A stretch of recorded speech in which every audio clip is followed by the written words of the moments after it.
Fitzgerald, a nice quarterback. Eris Williams, a nice piece at running back, but nothing that's going to scare you as well. And Donald Gray is supposed to be their guy at wide receiver. He's only caught for 76 yards through the first 2 games, so maybe they haven't shown us much through 2 weeks. Anything else on Mississippi State? I think if you flip the field is where it's going to be interesting, like we talked about. I mean, Gray's a nice player, but he's a slot player. And as you said, I don't think he's the dynamic guy that's going to beat you the way an Antonio Callaway at Florida could, for example. A Deebo Samuel at South Carolina. I don't think Gray is that type of dynamic player.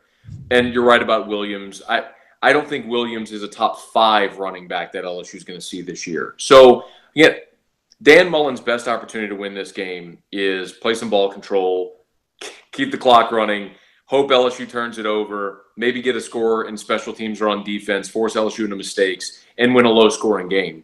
But on the other side of the field is what I think where we'll know everything we need to know about LSU for this season. Todd Grantham brings a lot of pressure.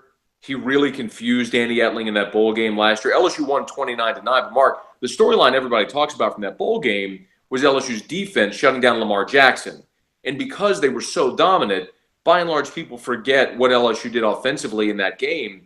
And Malachi Dupree had some amazing acrobatic catches and kind of bailed Danny Etling out of some bad decisions. I think Danny's a really nice player, but he struggled in that game against Grantham's defense at Louisville. So now he's in the SEC, got some JUCO transfers on that side of the ball.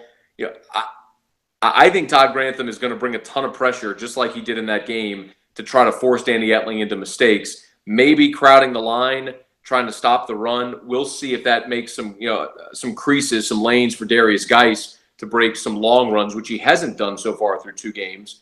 Because by and large, what BYU and Chattanooga have done, have said, okay, we're gonna give you the line of scrimmage. We're just not going to let you beat us with the home run ball.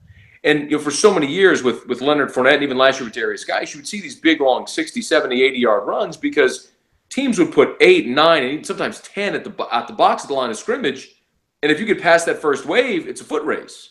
You haven't seen that so far through 2 weeks, but I do think that's what you're going to see from Mississippi State this weekend. You're going to see them crowd the line of scrimmage, try to take away Darius Geis and say, hey, Danny Etling, try to beat me. And I'm going to be fascinated to see if he can. Because if he can't, then that doesn't bode well for trips to Gainesville and Tuscaloosa down the line. If he can, then all of a sudden LSU becomes a pretty sincere threat in the West. Kind of also sounds like, Matt, if I read between the lines, like you're telling me to bet the under. I don't know if I'm telling you to bet the under. What I'm telling you is that's the kind of game that Mississippi State needs to win. I would not be surprised, though, if LSU's better athletes take over that ball game and score a 31-10 type game. I don't even know what the point total is on the game, but I don't know if you have it handy. But I wouldn't be surprised to see that. But on the flip side, Mark, I wouldn't be surprised to see that 17-10 type game either. I think both are very possible. And whatever happens with the LSU offense, that's going to tell us a lot about how this game goes and how LSU is going to look moving forward this season.